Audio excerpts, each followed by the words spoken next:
It started as a cruel joke, a careless bet between friends that would soon haunt a young man for the rest of his life. Ethan Cole was the kind of guy people called charming, but not because of kindness, because of confidence. He was good-looking, popular, and dangerously bored with everything around him.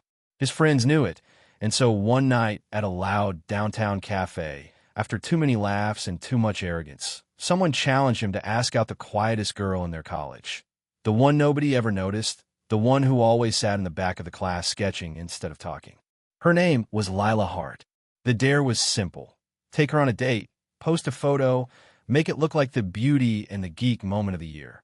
Ethan smirked, raised an eyebrow, and agreed. To him, it was nothing but a harmless prank, something to stir up a few laughs and win a few cheers. But fate, it seemed, had a way of humbling even the proudest hearts.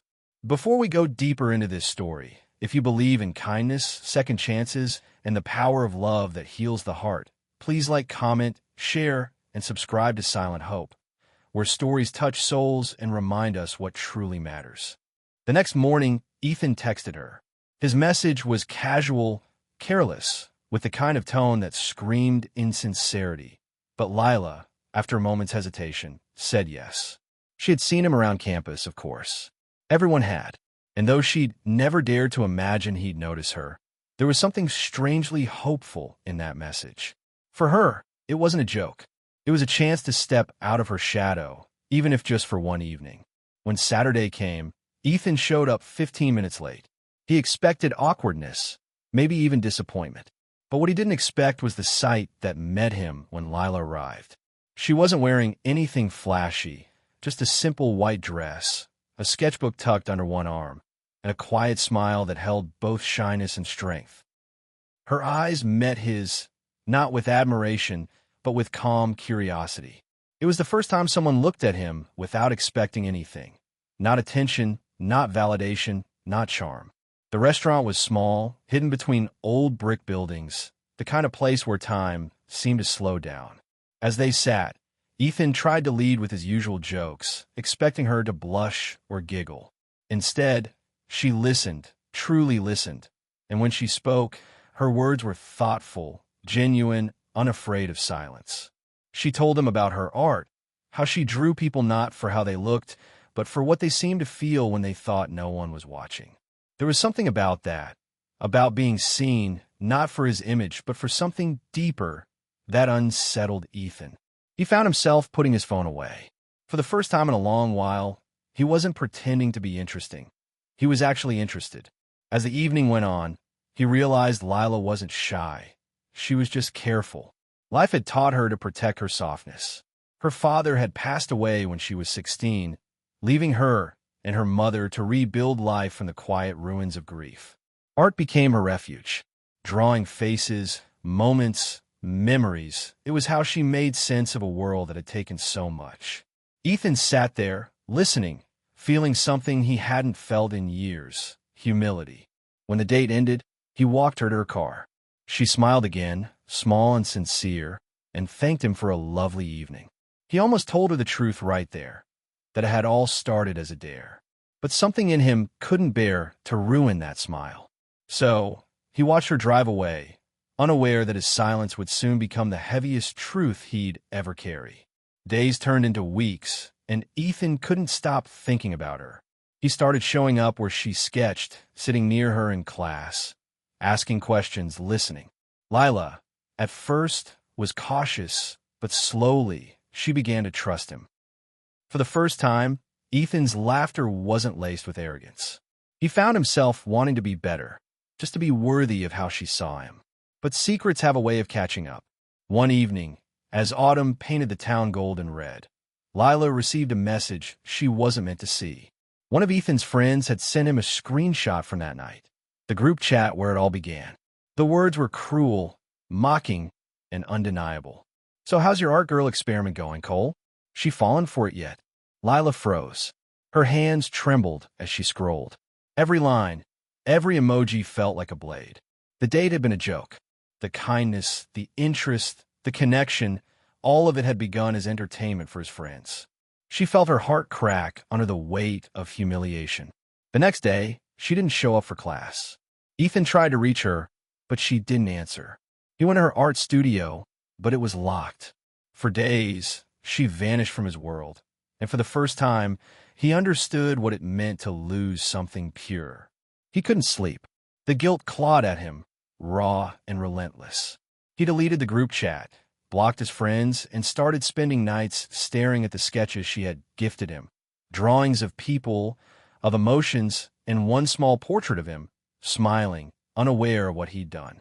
A month later, Ethan found her again at an art exhibition downtown. She was standing beside her work, radiant yet distant, her smile polite but empty. Her paintings had changed. The colors were darker now, filled with shadows and silhouettes. When she saw him, her expression flickered, but she didn't turn away. He approached slowly, his voice quiet, trembling. He apologized, not the kind of apology meant to erase pain, but the kind that admits you can never undo it. He told her he had fallen in love, truly, painfully, and honestly, long after the joke ended. That she had changed him in ways he couldn't explain. Lila listened, silent. When he finished, she said softly, "You taught me something too, Ethan. That even lies can lead us to truth, but only if we're brave enough to face them." She smiled, faintly, like the last light of a fading sunset, and walked away. It broke him, not because she left, but because he knew she was right. In the months that followed, Ethan began to change. He quit the endless parties, distanced himself from the friends who thrived on cruelty, and threw himself into volunteer work at a community center, a place that taught art to underprivileged kids. At first, it was just guilt, but slowly, it became something more, a way to reconnect with the kind of innocence he had lost. He started drawing too, clumsy sketches that told stories of regret, redemption, and the fragile beauty of second chances. People noticed the change. Professors saw depth in his essays. His family saw warmth where there once was ego. One spring afternoon, while teaching at the art center, Ethan noticed a familiar sketchbook on a nearby table. It was Lila's. She was there, volunteering quietly, helping a young girl draw. When their eyes met, the air grew still. They didn't rush to speak. They didn't need to.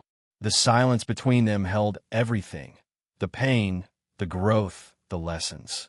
Lila walked over, her hand stained with charcoal. She looked at a sketch of a small boy holding a broken kite and said softly, "You've learned to draw pain." He smiled faintly and replied, "Because you taught me how to feel it." That day, they didn't talk about forgiveness or love. They just sat side by side, sketching in silence. Two souls connected not by perfection, but by the shared understanding of what it means to fall and rise again. As the years passed, Ethan became an art teacher, his work inspired by kindness and truth.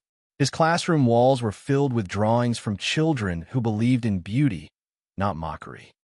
And every year, on the anniversary of that first date, he sent a thank you note to Lila, never expecting a reply, only hoping she knew that her quiet strength had rewritten his story. One day, he received a small package in return. Inside was a painting of two figures sitting under a fading sunset, sketching together, their silhouettes soft, almost touching. On the back were just 5 words, "Some stories heal through art."